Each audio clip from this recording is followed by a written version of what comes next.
Hey, welcome back to the channel, ATO Audio. Today on the channel we're going to be talking about how I fixed this Sansui QRX-5500A.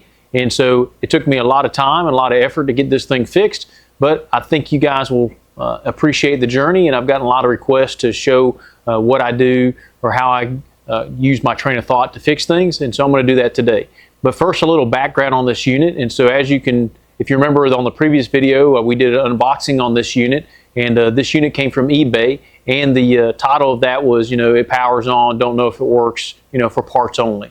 And so when I got this in, you guys saw me unbox it, we hooked it up, got a relay click, however we didn't get any sound out of the stereo itself. So it was kind of weird, because usually when you get a relay click, that's usually a pretty good sign that it's going to make music. But for whatever reason, this was not making music. So I decided to go ahead and open it up. Even though I have plenty of other work that should have been in front of this, realistically, once I opened this up, I kind of went down the rabbit hole. And so then I started trying to diagnose. The next thing you know, I'd spent a whole day trying to fix this thing. And honestly, I didn't get anywhere. But I finally figured out what was wrong with it. And so I'm going to bring you guys in closer, and we'll go ahead and talk through what I did to fix this unit. So come on in and let's get started.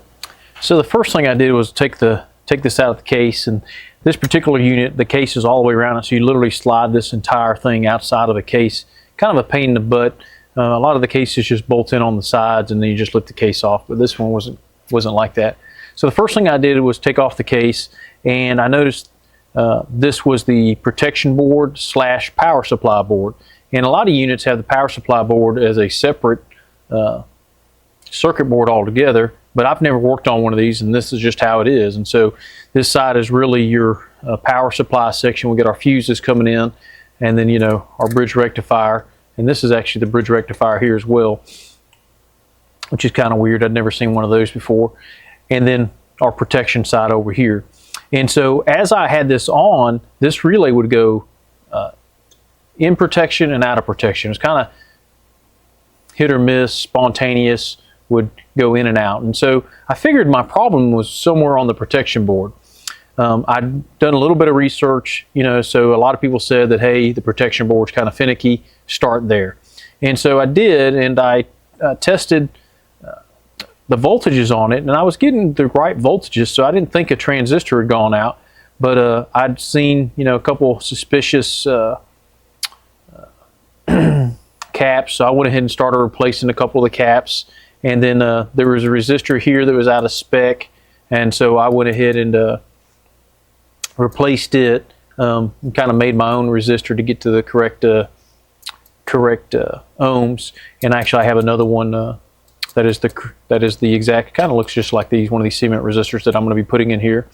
But anyways, I did all that, and I still was not getting any sound or anything like that. And so I really was kind of like, okay, well, maybe there's something else going on the amp board, and that's why this thing's going in and out of protection. And so really I didn't do that work until I looked at the amp board. So let's go ahead and flip this over, and I'm going to show you guys the amp board and kind of go from there.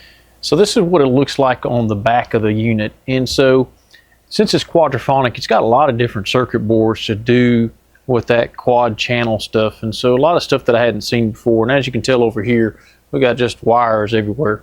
So very complicated receiver. And so when I initially took this off, it was actually missing parts. So this output transistor was missing. I noticed that this resistor had been changed. It's not like the other ones. And so I think what had happened is someone couldn't fix this, and they started using it as a parts unit. And so I also noticed that all the transistors on this board had already been changed out. So that kind of led me to believe that somebody really put an effort into fixing this unit and just couldn't figure it out, and then gave up on it, and then just started parting it out. And so using transistors, etc. So since I had never worked on one of these before, I didn't know what I didn't know. And so I didn't know what parts were really missing, if there was additional parts missing, if it was just that output transistor or what. And so, but I knew that the unit wasn't working, so I wanted to go ahead and start looking at this amp board. Now this amp board is really cool because Sansui did something that I wish a lot more manufacturers did. And this entire amp board will slide out. And so I can take this whole thing out, and it gives me complete access to the back side of this board. There's no wires to disconnect. this is basically what connects this to the rest of the receiver through here and just through these plugs. So the card slides in into these, and then it's done. That's all you have to do. And so it was super easy to get this thing out. And I was very surprised. I wish more manufacturers did that. So upon visual inspection, like I said, I noticed that we were missing some parts. This resistor had been changed, but I didn't really see anything else burned up other than all the transistors had been swapped out. Now, I get a little nervous when I get something like that because I don't know what work has been done to it. I don't know what parts are missing, and I don't know if they did the work correctly. And so these transistors, the ones that I pulled out, were looking kind of funky. And so I didn't know how long ago that had been done, or if it was done at the same time, or what. But my suspicion was that someone tried to work on this, couldn't figure out what was wrong with it, and then just started using it for a parts unit, or just set it off to the side and let it collect dust. Either way, it was in my shop now, and I was going to try to figure this out. So let me go ahead and pull this amp board out, and we'll continue from there. So to get this out, all you literally do is there's some screws on the back of here. You just unscrew those, and this entire thing just slides out, just like that. And so then you have access to this whole amp board, and you can flip it over. You got access to everything on the back side. So super cool. Now, and it then gives you access to the back of the protection board. So let's take a look at that. So when I got that, I could tell that this relay here, this is where the relay is, had been worked on. And so I didn't know if these wires were in the right place or what. And so I went back and looked, did some research online, and they were in the correct place. But I was still not getting any sound out of the receiver, and I just thought that was so weird. So what I did was I left it out, the amp board out, and I'd power it through my dim bulb, and I'd get relay click, and relay would stay on. So I was like, okay, well, the problem is probably not in the protection board now, once I've removed the amp board. Not only that, but we already talked about the amp board was missing parts. So I didn't know if it was missing that output transistor because maybe that shorted out and the person couldn't find a substitute. I mean, there's no telling why that was done. So that kind of led me away from the protection board and more into the amp board.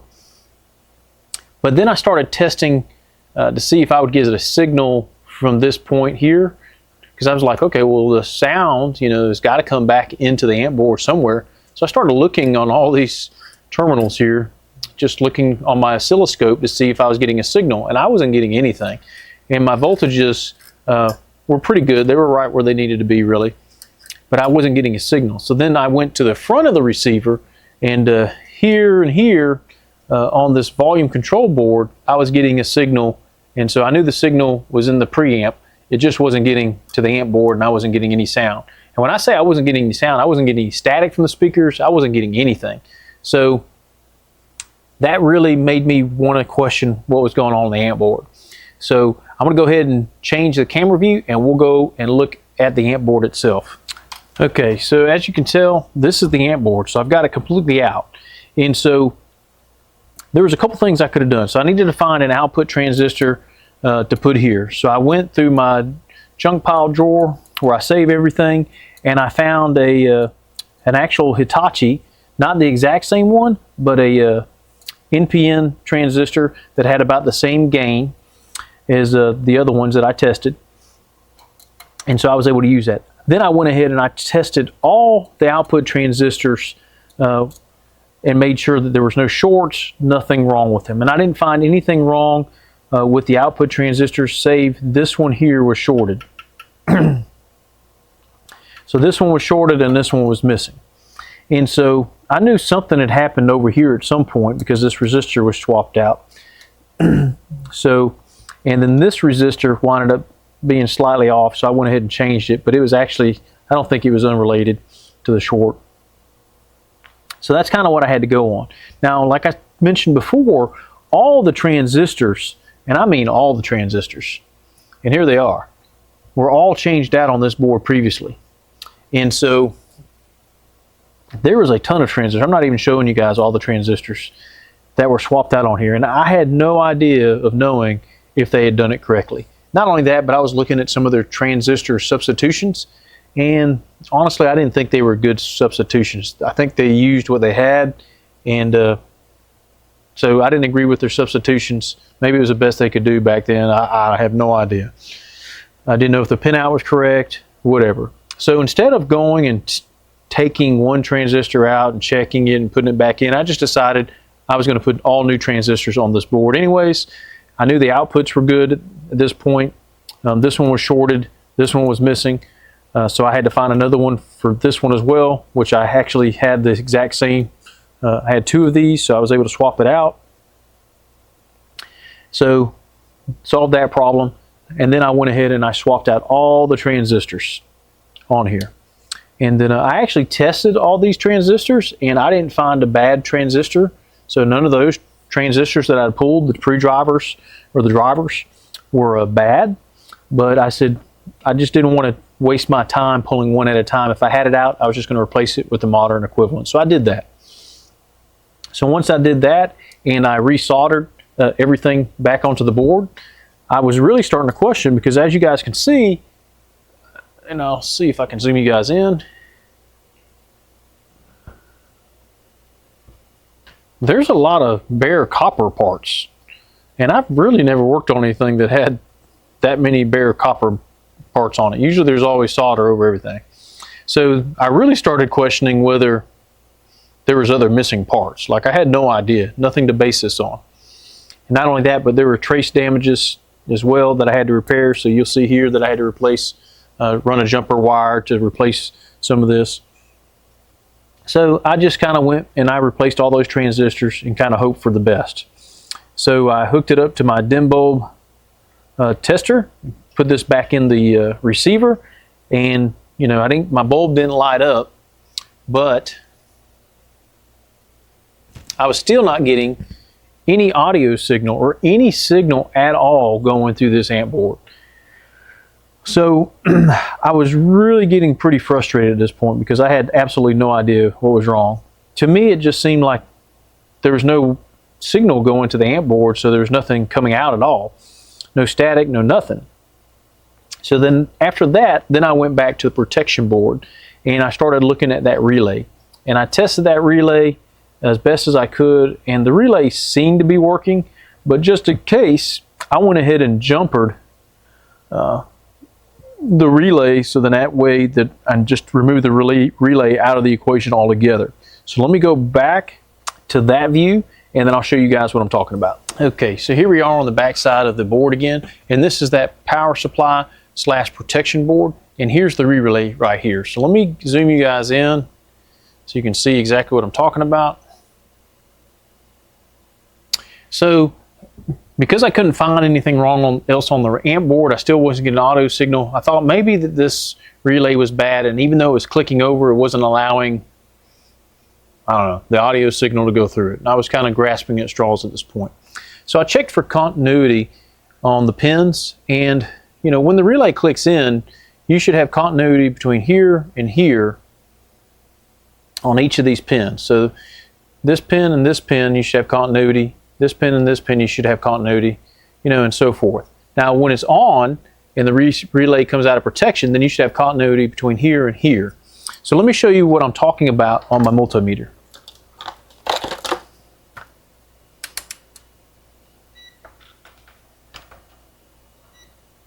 So hopefully you guys can hear this.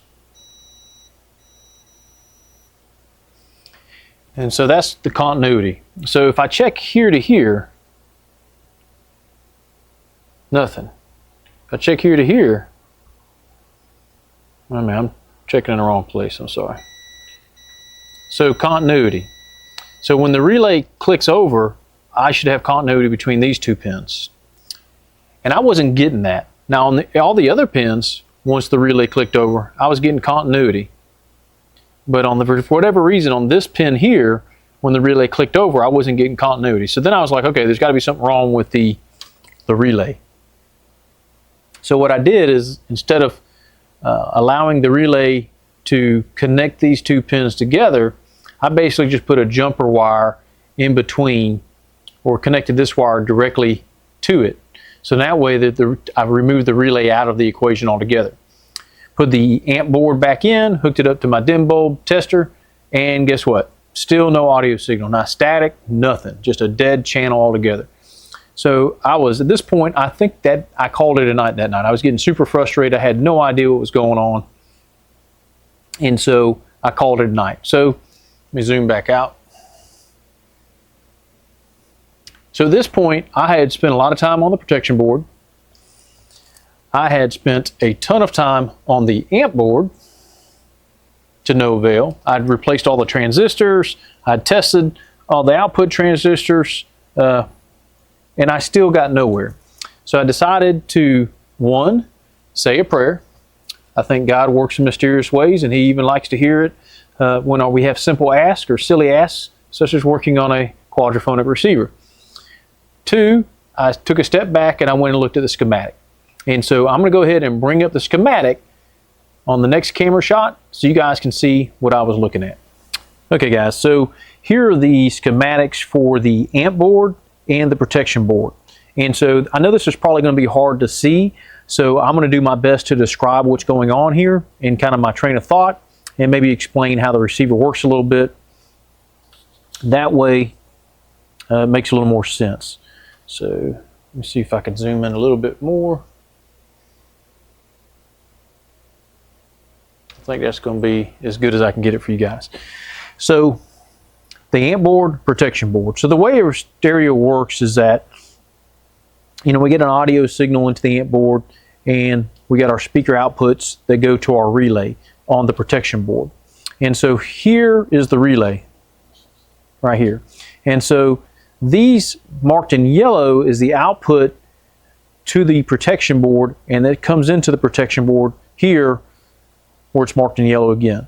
Now, if there's not any crazy DC, anything that the protection board doesn't like, then the relay will come out of protection, and you'll see what I've got highlighted in pink.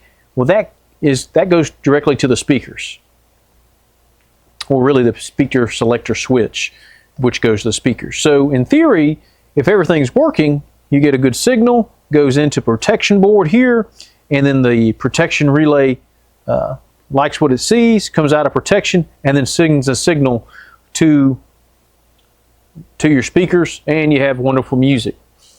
But I wasn't getting anything. I wasn't getting anything to my speaker terminals. I wasn't getting anything here at the relay. I wasn't getting anything out of these going to the relay. And so that's when I really had to start thinking out, and I was getting kind of frustrated. I said, well, I'm not getting any signal anywhere. And I could find signal before the amp board, but I couldn't find where it came into the amp board. And so I was looking for wires and everything, and I just couldn't find it. And so then I happened to notice on the schematic, and I'll zoom in here,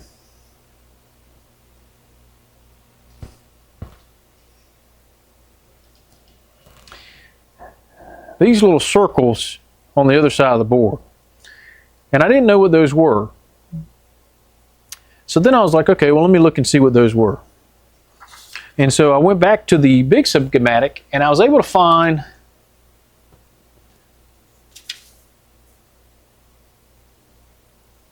that they come to this switch. And what this is actually not really a switch, it's a port to where you could connect a remote to this unit, to the stereo receiver. And so it's not a remote like what we think about today with the IR. This was a wired remote that you could plug into the receiver, and then, you know, you had maybe 20 foot of cable, and you could control the receiver that way, you know, for volume and kind of the fade, since it was quadraphonic.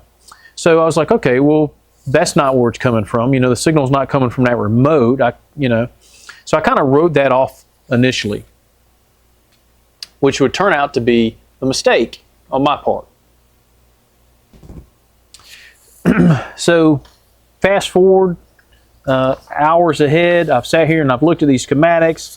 I've gone back to the big schematic here, and I've looked all over it, and I can't find anywhere where an audio signal is going in to this amp board. So I'm super frustrated. That's the conclusion of day 2. And so I've wasted way too much time on this already, and I've got other work piling up as we speak, and so I'm getting super frustrated. And then I just happened to go to the forums, and I was looking to see if anybody had experienced anything like this. Went back to the block diagram And even on the block diagram, there was no wiring to this amp board for audio signal. And all I could find was another one of these type of circles that went to the remote.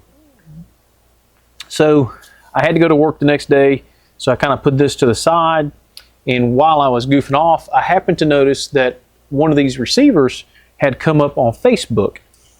And so for a decent deal, but it was in mint condition, like perfect condition, worked, no problems whatsoever. So I reached out to the seller and I asked him if there's any wiggle room on the price, first of all, right? So a gentleman named Ben sold it to me. So Ben, if you happen to watch this video, thanks for selling me a nice receiver. And I figured I could use that receiver to kind of help me fix this receiver for a couple reasons. One, like I said, this receiver was missing parts. So I didn't know, maybe it's missing a part that connects these two boards together that I just didn't know. You know, like I said, you don't know what you don't know. So I decided that if I went ahead and got that other amp, it would help me fix this amp. So got that amp, looked at it, and I couldn't, you know, at the same time, I couldn't find the wiring or anything else that went into the board. You know, when I was looking at the information, you know, it was clear to me that some of these plugs had to have sound going into them. So I started looking again back at this schematic, and I was like, well, maybe this remote, or where this comes from, I'm going to go look and see and look at that port. Maybe there's supposed to be a jumper there or something at that port, and it's not there. So I looked on the receiver that I picked up, and guess what? Plugged right into the back of that port, there's this. And let me zoom in on it.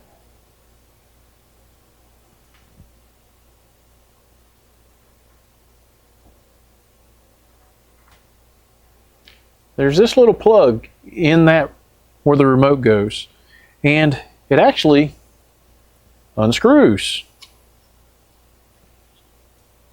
And guess what? Right on the back of there, this is going to be super hard to see, but they're jumped between the pins and they're soldered together. And so this was acting as basically what you see on Pioneer amps and a lot of the other amps, as a jumper that connected the preamp to the amp. And it was missing on my receiver that I'd gotten from eBay. And so the receiver, the front end of the receiver was working the whole time. But because it was missing this, there was no signal being passed from the preamp to the amp, and that's why I wasn't getting any audio signal anywhere. So I'd spent days on this, and like I said, you don't know what you don't know, and it was missing this one simple part the whole time. So I took this out of the old receiver, plugged it in, or took this out of the receiver I got from Ben, plugged it into the receiver I was working on. Now keep in mind, I'd already rebuilt the amp board and fixed all the problems there. And as soon as I plug this in, well, guess what? Now I'm getting music, everything's working fine. So the whole time, more than likely, the person that worked on this before me didn't have this either. And they could not figure it out, and they gave up on it and started taking parts out of it. Or the parts were bad and they just could never figure out why they were bad. And so they gave up on it and listed it on eBay. And so that's one of the dangers, I guess, when you buy stuff on eBay, is that, you know, if it would have been a unit that I'd worked on multiple times, this wouldn't have happened. But because it's a quadraphonic receiver and I'd never worked on one before, I didn't know that this was required in order for the stereo to be able to put out a signal. And so now, if I'm going to get the stereo to work, I've got to come up with a solution to fix this. And so there's a couple things we can do. And so I'm going to change the camera view and I'm going to show you option number one. This is where that remote plugs into on the opposite side. So this plugs in on the opposite side and connects these pins. But I don't have this for this receiver. So and I'll put a picture up on the screen of what that plug looks like on the other side as well. So there are a couple ways we could fix this. Option one is I could bypass this and then solder a jumper wire in between the pins so that even if that is not connected, that these will always be connected, and the preamp and the amp will always be connected, and that this would never be a problem, like if something got lost. Option 2 is I can pray and look on eBay and reach out to people and see if I can find this original piece to use on the receiver. Now, I can tell you already, I've been looking and I cannot find this piece. I've reached out to a couple people. I've got some emails sent out to say, hey, I see you have a parts unit. Do you have this piece? And I'm waiting. So I don't think that's going to come to fruition. And then option 3 is I can try to make this. And so this is pretty simple, obviously. I just need to find some metal that basically is about this thick and that I can solder together and then create this pin. And so what I'm thinking about doing, and I don't know if I'm going to or not, is designing this in my CAD software and then 3D printing this part and then getting the pins and putting in there and basically recreating this and making my own. And I'd really like to do that because I don't really like making permanent changes to receivers that someone else may come in after the fact and not know that that's what I did, and then they could have a problem they're trying to diagnose, and because of them not knowing what they don't know, if you guys can see the common theme in today's video, they're going to have a really hard time fixing it as well. So I really want to try to do something as close to original as possible. So that's what I'm going to do. So now that I've done that with this receiver, I've diagnosed it and everything, I'm really going to put this off to the side. I know it works now because what I'm going to wind up doing is taking the time to either find one of these original pieces, or I'm going to recreate that and take the time to do that. Then from there, I'm going to finish recapping the protection board and also the amp board. I'll check these filter caps and then kind of do a good cleaning of it because it is dirty. It's actually surprisingly in really good shape. Other than that, the case is in really good shape. So change out the light bulbs, do a good cleaning, recap, and I'll change out the transistors on this board as well since I did the amp board as well. And then clean all the potentiometers and the switches. And this thing's going to be ready to rock and roll. And I'll probably put this for sale on my website. But I wanted to share with you guys how frustrating it can be to work on some of this stuff. And you know, you really just have to follow the homework, do the homework, look at the schematics. But at the end of the day, you know, I probably would have got to this solution at some point if I didn't buy the other receiver and see this, because that's where everything was leading me to, was to this switch.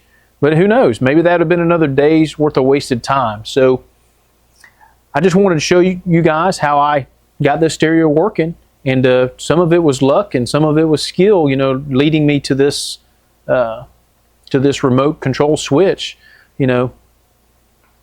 So I hope you guys, I know this video was probably a longer video and a lot of talking on this video, but hopefully somebody out there will find this useful because I have a feeling this probably happened. You know, little pieces like this that are not attached to the receiver get lost and people don't understand why the receiver is not working, and either they give up on it and it becomes a parts unit, or it gets thrown in the trash, and then we lose another one of these time capsules. So hopefully this video helps someone out there who's working on their QRX-5500A. And then this just gives you guys some background on that. So as always, thanks for watching, and we'll see you on the next video.